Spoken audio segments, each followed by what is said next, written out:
حضرت ایک سوال یہ ہے جو سوشل میڈیا پر اس وقت بہت زوروں پر ہے کہ جشن عید میلاد النبی صلی اللہ علیہ وسلم نہیں منانا چاہیے، یہ وہابیوں کا اعتراض ہے۔ وہابی کہتے ہیں کہ جشن عید میلاد النبی نہ ابو بکر صدیق نے منایا، نہ عمر فاروق نے منایا، نہ عثمان غنی، نہ مولا علی یعنی عشرہ مبشرہ نے نہیں منایا، جبکہ یہ حضور سے بہت محبت کرتے تھے۔ اس کا جواب عنایت فرما دیں۔ اس وقت حضور صلی اللہ علیہ وسلم کے وصال کا غم دل و دماغ پر تازہ تھا۔ دنیا جانتی ہے کہ جب آدمی پر غم تازہ ہو تو اس وقت خوشی منانا یہ انسانی فطرت کے خلاف ہے، لیکن بعد میں دھیرے دھیرے جب حضور صلی اللہ علیہ وسلم کے وصال کا غم پرانا ہو گیا اور سرکار کی ولادت کی خوشی غالب آ گئی تو یہ میلاد النبی کی محفلیں اور یہ جشن جلوس وغیرہ کا آغاز ہوا، اور پھر یہ کہ دیوبندیوں وہابیوں کا یہ کہنا کہ حضور صلی اللہ علیہ وسلم نے میلاد پاک نہیں منایا، مطلب یہ کہ میلاد النبی نہیں منایا اور صحابہ نے نہیں منایا، تو یہ تو اعتراض ہی سرے سے باطل اور غلط ہے، کیونکہ یہ کہنا کہ حضور صلی اللہ علیہ وسلم نے میلاد، پہلے سب سے پہلی بات یہ ہے کہ میلاد کا مفہوم کیا ہے، مطلب کیا ہے، اس کی حقیقت کیا ہے۔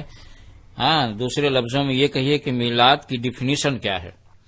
پہلے میلاد کا مطلب ڈیفینیشن اور پریبھاشا سمجھنا چاہیے، اور اس کے بعد پھر یہ دیکھنا چاہیے کہ میلاد کی جو ڈیفینیشن کی گئی ہے اس اعتبار سے قرآن و حدیث میں میلاد النبی کے واقعات پائے جاتے ہیں یا نہیں۔ تو اس سلسلے میں کہتا ہوں کہ میلاد کی شریف کی حقیقت کیا ہے اور اس کا حکم کیا ہے، پہلے تو یہ جاننا چاہیے، کیونکہ کسی بھی چیز پہ اعتراض کرنے سے پہلے اس کی حقیقت اور ڈیفینیشن کا جاننا ضروری ہے تاکہ جہالت کا مظاہرہ نہ ہو۔ پھر یہ جاننا ضروری ہے کہ اس کے دلائل کیا ہیں۔ میلاد شریف کی حقیقت یہ ہے کہ حضور صلی اللہ علیہ وسلم کی ولادت پاک کا واقعہ بیان کرنا، حمل شریف کے واقعات، نور محمدی کے کرامات، نسب نامہ، یاسیر خارگی اور حضرت حلیمہ رضی اللہ تعالیٰ عنہا کے یہاں پرورش حاصل کرنے کے واقعات بیان کرنا، اور حضور صلی اللہ علیہ وسلم کی نعت پاک نظم یا نثر میں پڑھنا، سب اس کے تابع ہیں۔ اب واقعہ ولادت خواہ تنہائی میں پڑھو یا مجلس جمع کر کے، اور نظم میں پڑھو یا نثر میں کھڑے ہو کر پڑھو یا بیٹھ کر، جس طرح بھی ہو، اس کو میلاد شریف ہی کہا جائے گا۔ محفل میلاد شریف منعقد کرنا اور ولادت پاک کی خوشی منانا، اس کے ذکر کے موقع پر خوشبو لگانا، گلاب چھڑکنا، شیرینی تقسیم کرنا، غرض کی خوشی کا اظہار جس جائز طریقہ سے ہو وہ مستحب اور بہت ہی باعث برکت اور رحمت الہی کے نزول کا سبب ہے۔ یہ ہے ہمارا عقیدہ میلاد کے متعلق، اور یہ مفہوم دیوبندی وہابی کہتے ہیں حدیث میں نہیں ہے، حدیث میں نہیں ہے، حدیث میں نہیں ہے۔ ارے میں کہتا ہوں کہ حدیث جب تمہارے سمجھ میں آئے تب نہ ملے، اسی لیے تو میں کہتا ہوں، کسی شاعر کا شعر ہے کہ بے عشق محمد جو پڑھاتے ہیں بخاری، آتا ہے بخار ان کو بخاری نہیں آتی۔ اب یہ مفہوم یعنی سرکار کی ولادت کا تذکرہ، آمد کا تذکرہ اور ان کے فضائل خصائص، یہ مفہوم تم کہتے ہو حدیث میں نہیں، میں کہتا ہوں قرآن میں موجود ہے۔ تم تو کیا قرآن کے بعد بھی تمہیں حدیث کی ضرورت ہے؟ یعنی اصول شرع اگر اصول شاسی بھی پڑھے ہوتے یا پڑھے ہوتے یاد ہوتی تو سمجھ میں آتا کہ اصول شرع 4 ہیں۔ اصول شاسی میں ان اصول الشرع اربعۃ، اصول شرع 4 ہیں، کتاب اللہ، سنت رسول اللہ، اجماع امت اور قیاس شرعی۔ سنو، تم کہتے ہو کہ میلاد النبی اور حضور صلی اللہ علیہ وسلم بے شک اللہ کی رحمت ہے، نعمت ہیں، مگر اللہ کی رحمت اور نعمت پر خوشی منانا، جشن منانا، اس کی اصل کہاں سے ہے؟ حدیث میں نہیں ہے۔ نادانو، تم حدیث کی باتیں کرتے ہو، دیکھو میں تمہیں قرآن میں دکھاتا ہوں۔ حضرت عیسیٰ علیہ السلام نے دعا کی تھی، ربنا انزل علینا مائدۃ من السماء تکون لنا عیدا لاولنا وآخرنا، یہ قرآن پاک کی آیت ہے۔ مطلب یہ ہے کہ اے ہمارے رب، ہم پر آسمان سے مائدہ یعنی دسترخوان نازل فرما، جس کے اول اور آخر کو ہم عید بنا لیں۔ معلوم ہوا کہ مائدہ آنے کے دن کو حضرت عیسیٰ علیہ السلام نے عید کا دن بنایا۔ آج بھی اتوار کو عیسائی اسی لیے عید مناتے ہیں کہ اس دن دسترخوان اترا تھا اور حضور علیہ السلام کی تشریف آوری اس مائدہ یعنی اس دسترخوان سے کہیں بڑھ کر نعمت ہے یا نہیں ہے؟ اگر نہیں ہے تو ثابت کرو، اگر ہے اور ضرور ہے تو ان کی ولادت کا دن بھی یوم عید ہے۔ اچھی طرح سمجھ لینا، اور اگر تمہارا یہی جو ہے تو اعتراض ہے کہ ہر مسئلے پر دلیل خاص چاہیے، ہاں، اور دلیل عام سے ثبوت نہیں چاہیے، تو ہم ابھی اس کی بھی خبر لیتے ہیں۔ اور سنو، اللہ رب العزت کا ارشاد گرامی ہے، لقد من اللہ علی المؤمنین اذ بعث فیہم رسولا، یعنی اللہ نے مسلمانوں پر بڑا ہی احسان کیا کہ ان میں اپنے رسول علیہ السلام کو بھیج دیا۔ دیوبندیوں، وہابیوں، مودودیوں، سن رہے ہو؟ ہاں سن رہے ہو؟ اپنے ہی ترجمے قرآن دیکھ لو کہ اس میں یہی ترجمہ کیا گیا یا نہیں۔ اللہ کیا فرما رہا کہ اللہ نے مسلمانوں پر بڑا ہی احسان کیا کہ ان میں اپنے رسول علیہ السلام کو بھیج دیا۔ جن نعمتوں پر اللہ نے احسان نہیں جتلایا، اس نعمت پر تو جلوس تمہارے سمجھ میں آتا ہے۔ یعنی جس دن دارالعلوم دیوبند کا ناظم اعلیٰ مولوی ابو القاسم کو بنایا جائے، اس دن دارالعلوم دیوبند کی گلی گلی کو جھنڈیوں سے سجایا جائے، جشن منایا جائے، یہ تو تمہارے سمجھ میں آتا ہے۔ اور جس دن اللہ تعالیٰ ایسی نعمت اور رحمت بھیجے کہ احسان جتلا رہا، اس پر جشن منانا تمہارے سمجھ میں نہیں آتا، یہ تمہیں ہی جو ہے تو زیب دیتا ہے، تمہاری ہی قسمت میں ایسا ہو سکتا ہے۔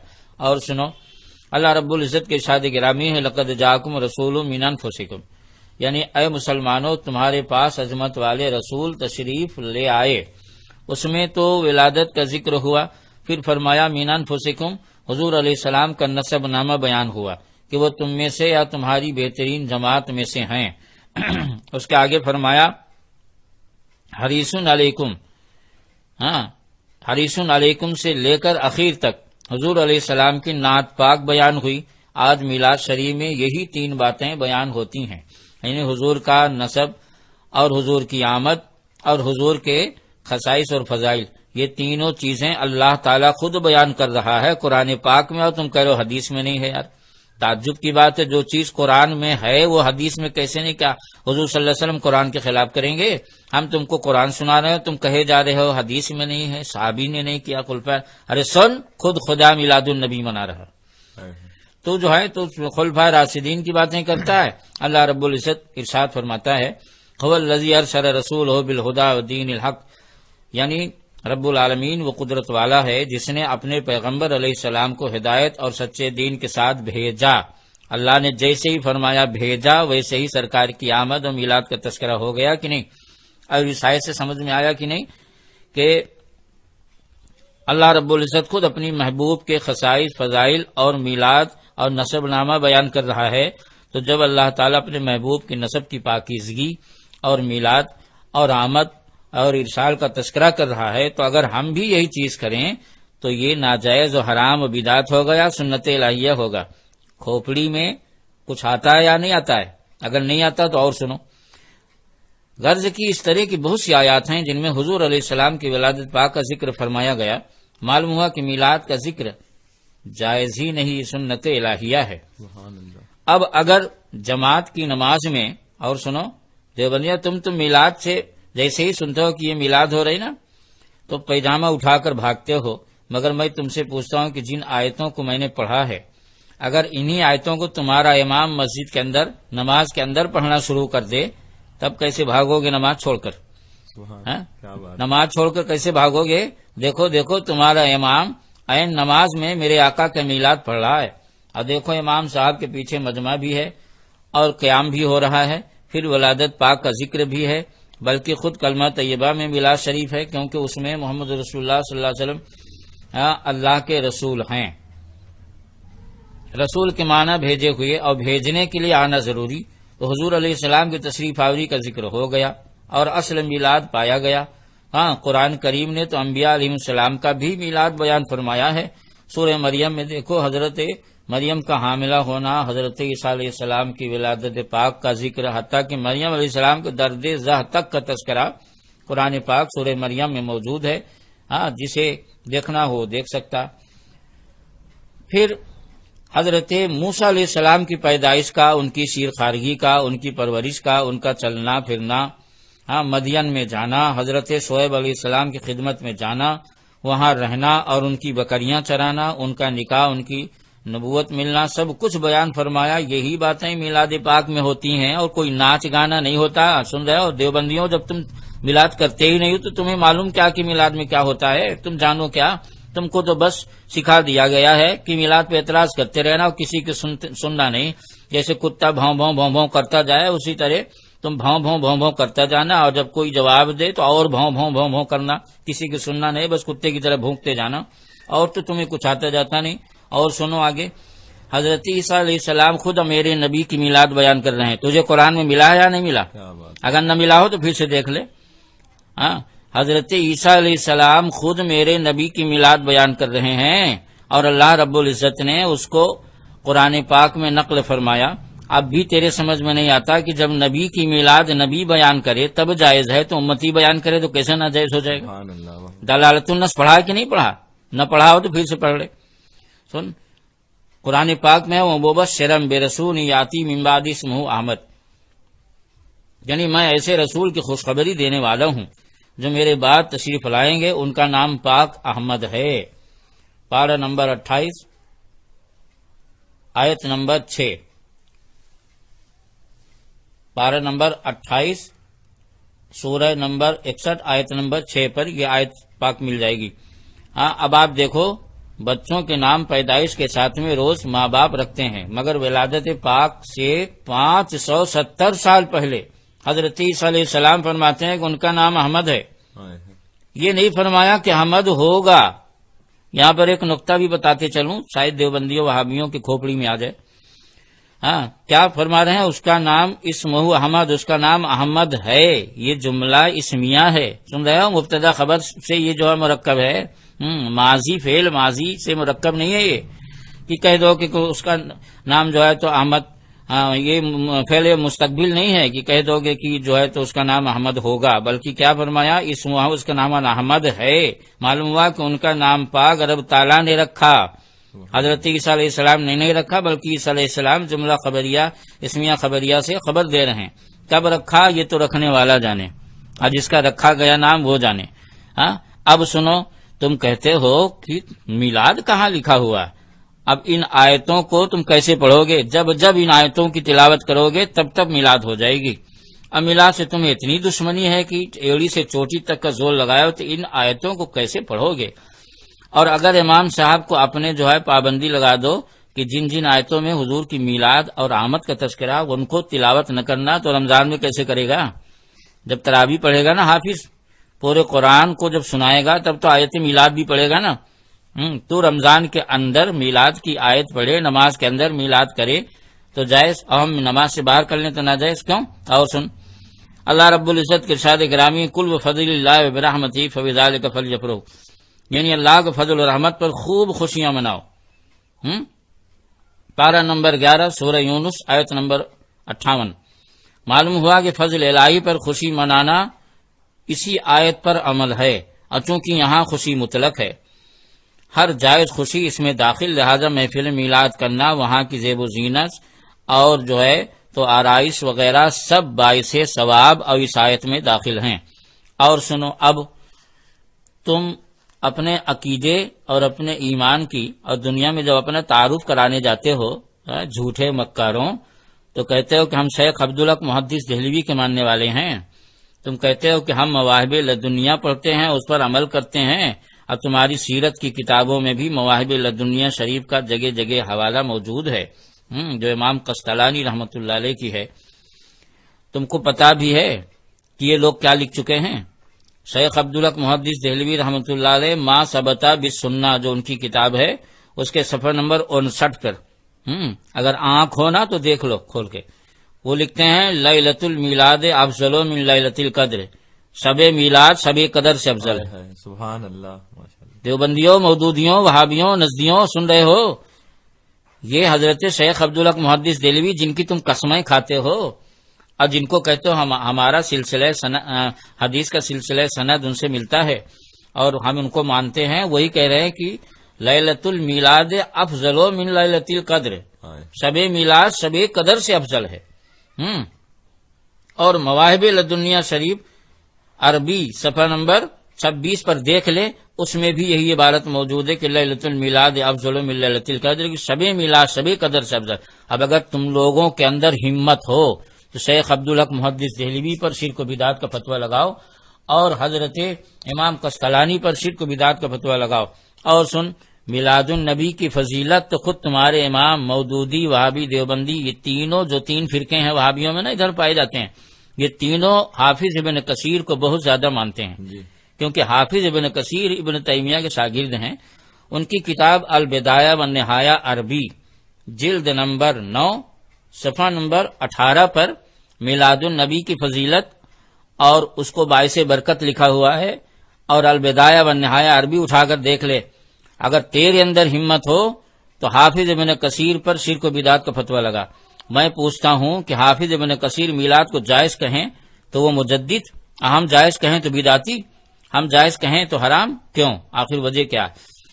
اور تمہارے پیرانے پیر حاجی امداد اللہ صاحب فیصلہ ہفت مسئلہ میں صاف فرمایا کہ میلاد کو جائز ہی نہیں بلکہ یہ بھی فرمایا کہ میں میلاد کرتا ہوں اور آخر میں کھڑے ہو کر صلاۃ و سلام پڑھتا ہوں، مجھے سرور معلوم ہوتا ہے۔ تو حاجی امداد اللہ صاحب میلاد کریں، اس کو جائز کہیں تو وہ قطب الاقطاب، ولی کامل، امام الاولیاء، خاتم الاولیاء ہو جائیں، اور ہم میلاد کریں تو ناجائز، حرام، شرک، بدعت، ایسا کیوں؟ اس کا جواب تم پر لازم اور واجب ہے کہ تم اس کا جواب دو۔ کیا بات! اور میں کہہ دیتا ہوں کہ تم اس کا جواب کبھی بھی نہیں دے سکتے ہو۔ تو میں یہاں کہتا ہوں کہ شاہ ولی اللہ محدث دہلوی، ان کے والد صاحب شاہ عبد الرحیم، اور جو ہے تو حضرت شاہ عبد العزیز محدث دہلوی، اور اس طرح کے بہت سارے اکابر مشائخ جو میلاد النبی کے قائل تھے، کیا یہ سب بدعتی اور مشرک تھے؟ اگر یہ سب بدعتی مشرک تھے تو ان کو اپنا رہنما کیوں مانتے ہو؟ تم کو ان پر بھی فتویٰ لگانا پڑے گا، ان کو بھی بدعتی کہنا پڑے گا، اور تم خود ان محفلوں کو کرتے ہو جو صحابہ نے نہیں کیا۔ مثلا سیرت النبی کا جلسہ تم کرتے ہو، صحابہ نے نہیں کیا، خلفائے راشدین نے نہیں کیا۔ دستار بندی کا جلسہ تم کرتے ہو، خلفائے راشدین نے نہیں کیا۔ اور آج کل تحفظ شریعت کانفرنس کا جو جلسہ کر رہے ہو، دکھاؤ گے کہیں حدیث میں کہ خلفائے راشدین نے تحفظ شریعت کانفرنس کا جلسہ کیا ہے؟ تم کہتے ہو کہ میلاد النبی کرنے والے اگر عاشق رسول ہیں تو کیا صحابہ عاشق رسول نہیں تھے؟ ان لوگوں کو صحابہ سے زیادہ حضور سے محبت ہو گئی۔ میں کہتا ہوں کہ تحفظ شریعت کانفرنس تم کرتے ہو تو کیوں کرتے ہو؟ اسی لیے نا کہ تم یہ جتاتے ہو کہ ہم کو شریعت سے بڑی محبت ہے، تو ہم بھی تو کہہ سکتے ہیں کہ اس وقت تو شریعت کو اور زیادہ خطرہ تھا، پھر صحابہ نے تحفظ شریعت کانفرنس کیوں نہیں کیا؟ کیا تم کو صحابہ سے زیادہ محبت ہے شریعت سے؟ یہی اعتراض تو ہم کہہ سکتے ہیں کہ کیا حضور کی سیرت سے جتنی محبت صحابہ کو تھی اس سے زیادہ تم کو محبت ہے؟ انہوں نے سیرت النبی کا جلسہ نہیں کیا تو تم نے کیوں کیا؟